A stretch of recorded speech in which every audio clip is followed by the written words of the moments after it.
الحمد لله الذي أنشأ وبرى وخلق الماء والثرى وأبدع كل شيء وذرى،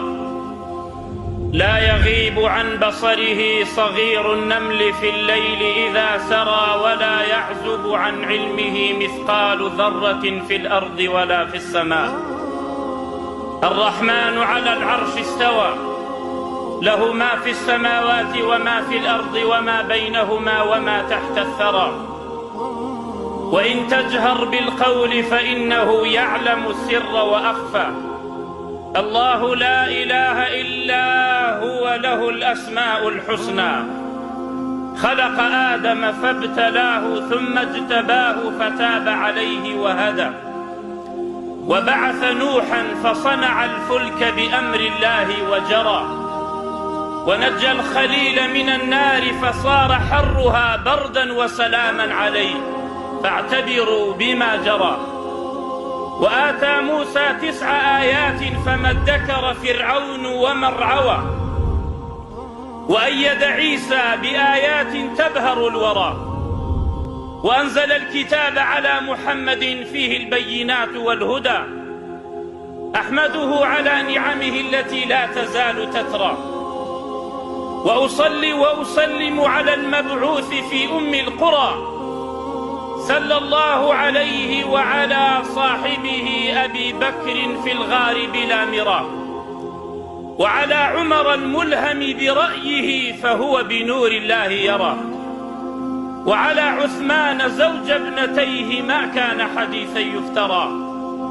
وعلى علي ابن عمه بحر العلوم وأسد الشرى،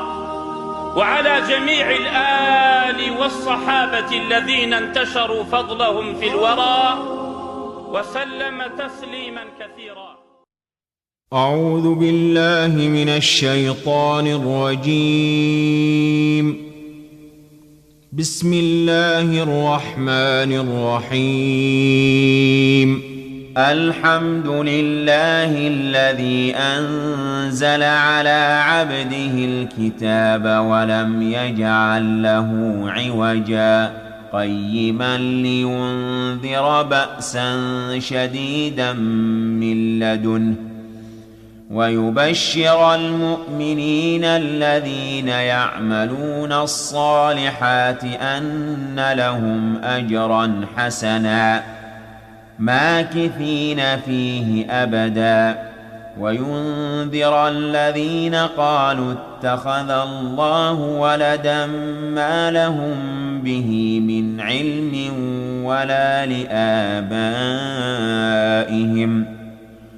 كبرت كلمة تخرج من أفواههم إن يقولون إلا كذبا فلعلك باخع نفسك على آثارهم إن لم يؤمنوا بهذا الحديث أسفا إنا جعلنا ما على الأرض زينة لها لنبلوهم أيهم أحسن عملا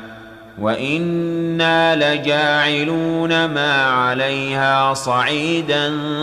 جرزا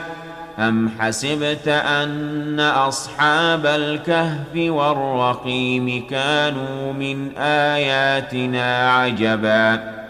إذ أوى الفتية إلى الكهف فقالوا ربنا آتنا من لدنك رحمة وهيئ لنا من أمرنا رشدا فضربنا على آذانهم في الكهف سنين عددا ثم بعثناهم لنعلم أي الحزبين أحصى لما لبثوا أمدا نحن نقص عليك نبأهم بالحق إنهم فتية آمنوا بربهم وزدناهم هدى وربطنا على قلوبهم إذ قاموا فقالوا ربنا رب السماوات والأرض لن ندعو من دونه إلها لقد قلنا إذا